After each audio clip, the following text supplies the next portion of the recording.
আজও ভারতের ইতিহাসে সবচেয়ে বড় অমীমাংসিত প্রশ্নগুলির মধ্যে একটি হলো, নেতাজি সুভাষচন্দ্র বসু কি সত্যিই 1945 সালে মারা গিয়েছিলেন?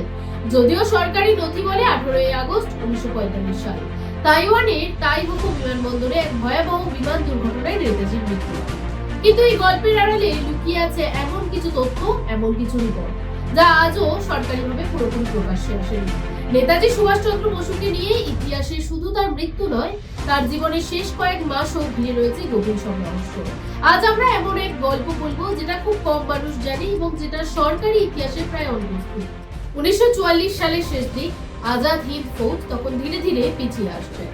জাপান যুদ্ধের ময়দানে কোণঠাসা ঠিক সেই সময় নেতাজি একাধিকবার ঘনিষ্ঠ সহযোগীদের কাছে এমন কিছু কথা বলেছিলেন যা পরে সরকারি নথিতে আর দেখা যায় না।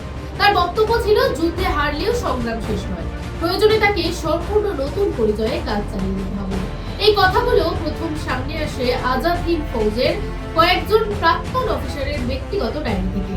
সেখানে স্পষ্ট লেখা ছিল, নেতাজি বিশ্বাস করতেন ভারতের স্বাধীনতা শুধু যুদ্ধ দিয়ে নয়, আন্তর্জাতিক কূটনীতির মাধ্যমেও আদায় করতে হবে।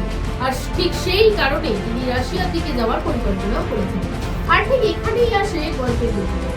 সরকারি ইতিহাস বলে নেতাজি তাইওয়ান যাওয়ার পথে বিমান দুর্ঘটনায় মারা যান, কিন্তু কিছু বিদেশি গোয়েন্দা রিপোর্টে দাবি করেছে নেতাজির শেষ গন্তব্য তাইওয়ান ছিল না, বরং সোভিয়েত ইউনিয়ন ছিল। দ্বিতীয় বিশ্বযুদ্ধের সময় রাশিয়া ছিল এমন এক শক্তি যাদের ব্রিটিশ বিরোধী অবস্থান নিয়ে নেতাজির গভীর আগ্রহ ছিল। ব্রিটিশ গোয়েন্দা সংস্থার কয়েকটি ডিক্লাসিফাইড রিপোর্টে দেখা যায় 1945 সালের শেষ দিকে তারা মস্কোতে এক ভারতীয় বিপ্লবীর উপস্থিতি নিয়ে সন্দেহ প্রকাশ করেছিল। রিপোর্টের নাম উল্লেখ না থাকলেও বর্ণনা ছিল এমন এক নেতার যিনি আন্তর্জাতিক রাজনীতিতে গভীর প্রভাব ফেলতে সক্ষম। এই রিপোর্টগুলি ভারতীয় নথিতে কখনো বলতে পারে। আর এই সন্দেহ আরো ঘনীভূত হয় স্বাধীনতার পর। ভারতের প্রথম প্রধানমন্ত্রী জওহরলাল নেহেরু একাধিকবার সোভিয়েত ইউনিয়নের সঙ্গে নেতাজি প্রসঙ্গে গোপন আলোচনা করেছিলেন বলেই দাবি করেন কিছু গবেষক। কিন্তু সেই আলোচনার প্রতি আজও পুরোপুরি প্রকাশ্যে আসেনি। প্রশ্ন উঠছে, আসলে কি নিয়ে আলোচনা হচ্ছিল সেগুলো? আর আশ্চর্যের বিষয়, স্বাধীনতার বহু বছর পরেও নেতাজির নামে আসা কিছু চিঠি আটকানো হয়েছিল ভারতীয় গোয়েন্দা সংস্থার দ্বারা। সেই চিঠিগুলোর প্রাপক ছিল তার পরিবারের সদস্যরা। যদিও সরকারিভাবে বলা হয় সেগুলো যাচাই করা সম্ভব হয়নি, কিন্তু কেন সেই চিঠিগুলো সাধারণ মানুষের সামনে আনা হলো না, তার উত্তর আজও নেই।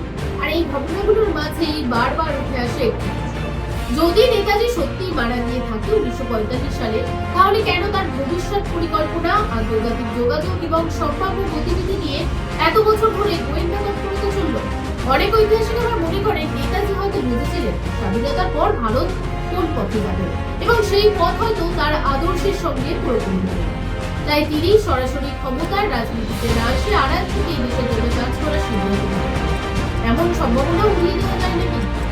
সরকারি ইতিহাস আমাদের নির্দিষ্ট করে, কিন্তু ইতিহাসের আড়ালে থাকা এই নথি, এই রিপোর্ট, এই নিরাপত্তা সব মিলিয়ে সেই গল্পকে সম্পূর্ণ করে মেনে নিতে আজও রাজি নন। নেতাজি সুভাষচন্দ্র বসু হয়তো ইতিহাসের পাতায় একটু, কিন্তু তার জীবন, তার সিদ্ধান্ত এবং তার অন্তর্ধান সব মিলিয়ে তিনি আজও একটি প্রশ্ন। আর যতদিন সেই প্রশ্নের উত্তর স্পষ্ট না মিলছে, ততদিন নেতাজি শুধু অতীত